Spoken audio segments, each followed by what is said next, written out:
Hello বন্ধুরা, আজকে আপনাদের সাথে এমন একটি মজাদার রেসিপি শেয়ার করব যে এই রেসিপিটা একবার মুখে দিলে একদম মুখের সাথে মিলিয়ে যাবে।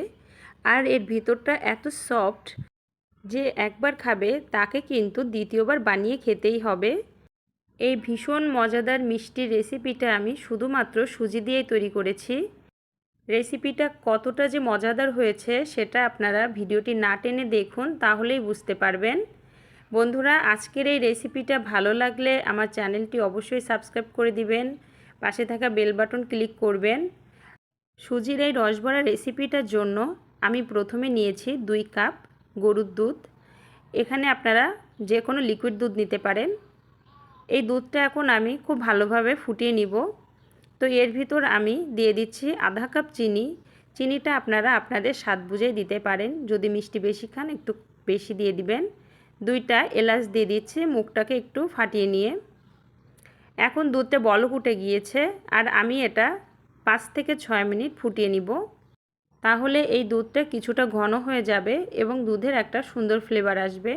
মিডিয়াম টু লো আঁচে আমি দুধটাকে জাল দিয়ে নিচ্ছি। এখন আমি একটি বোলে একটা ডিম নিয়েছি। এই ডিমটা আমি একটু ফেটিয়ে নিব। একটা কাঁটা চামচ দিয়ে প্রথমে কিছুটা সময় ফেটিয়ে নিয়েছি, মিনিট খানিক। এর ভিতর দিয়ে দিচ্ছি ভ্যানিলা এসেন্স। আপনারা এলাচ গুঁড়াও দিতে পারেন, তাহলে ডিমের আষ্টে গন্ধটা থাকবে না। দিয়ে দিচ্ছি একদম সামান্য স্বাদমতো লবণ আর দিয়ে দিচ্ছি হাফ চা চামচ চিনি। এবার আমি প্রায় 3 থেকে 4 মিনিট খুব ভালোভাবে ডিমটা ফেটিয়ে নিব। 3 থেকে 4 মিনিট পর একটা কাপের আমি 1/3 কাপ পরিমাণ সুজি দিয়ে দিচ্ছি। আমি যে কাপটা ব্যবহার করেছি এই কাপটা কিন্তু হাফ কাপ পরিমাণের, কিন্তু এখানে আমার একটা ডিমের সাথে অতটা সুজি লাগছে না। এখন একটি কাঁটা চামচ দিয়ে ডিমের সাথে ভালোভাবে এই সুজিটাকে ফেটিয়ে নিব। খুব ভালোভাবে ফেটিয়ে নিতে হবে, আর সুজির দানাগুলো তাহলে বেশ সফট হয়ে যাবে। আমি একটি কড়াইয়ে তেল দিয়ে দিলাম পরিমাণ মতো। এখন এটা আমি হাত দিয়েই ছোট ছোট বড়ির মতো করে ভেজে নিব। এভাবে একটা একটা করে দিচ্ছি। ডিম আর সুজির গ্রেভিটা কেমন হয়েছে সেটা কিন্তু আপনারা দেখে বুঝতে পারছেন।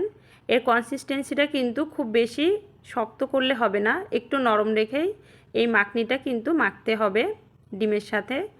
আর এক এক করে সবগুলো আমার দেওয়া হয়ে গিয়েছে। এখন একটি চামচ দিয়ে আমি আরেকটা পাশ উল্টিয়ে দিব। তো এই এক পাশ হয়ে যাওয়ার পর অন্য পাশটা উল্টিয়ে দিলাম। আর আমি কিন্তু সুজির এই পিঠাগুলা খুব বেশি সময় ধরে ভাজি করব না, খুব বেশি ডার্ক কালার আমি এখানে রাখবো না। একটু গোল্ডেন ব্রাউন কালার হলেই আমি সুজির এই পিঠাটা তুলে ফেলবো। খুব অল্প সময়ের ভিতরে কিন্তু খুব মজাদার এই রসবড়াটা তৈরি করা যায়। এটা ছোট বড় সবাই কিন্তু ভীষণ পছন্দ করে। আর এই রসবড়াটা খেতেও কিন্তু বেশ ভালো লাগে, ভিতরটা এতটা সফট থাকে একদম রসমালাইয়ের মতো। তো এইভাবে আমি একটা একটা করে তুলে ফেলছি, কারণ গায়ের কালারটা দেখুন খুব বেশি কিন্তু ডার্ক করিনি। এখন যে দুধটাকে আমি ফুটিয়েছিলাম ঠিক গরম অবস্থায় আমি এটার ভিতরে সুজির এই পিঠাগুলো দিয়ে দিচ্ছি। একটু চামচ দিয়ে রসবড়াগুলা দুধের ভিতর নাড়িয়ে নিলাম। একটা ঢাকনা দিয়ে প্রায় 2 ঘন্টা ওয়েট করব। 2 ঘন্টা পরে দেখুন রসবড়াগুলো কিন্তু একদম ফুলে গিয়েছে আর এর ভিতরে দুধটা খুব ভালোভাবে ঢুকে গিয়েছে। খুবই নরম এই দুধে ভরা রসবড়াটা খেতে কিন্তু খুবই ভালো লাগে, মুখে দিলে একদম মুখের সাথে মিলিয়ে যায়। এই রসবড়াগুলো কতটা সফট হয়েছে একটা আপনাদের সাথে আমি ভেঙে দেখাচ্ছি। প্রত্যেকটা রসবড়া কতটা পারফেক্ট হয়েছে একটা ভেঙে দেখালেই বুঝতে পারবেন। বন্ধুরা, এভাবে বাসায় রসবড়া তৈরি করুন, ছোট বাচ্চা থেকে বড় সবাই খুবই পছন্দ করবে।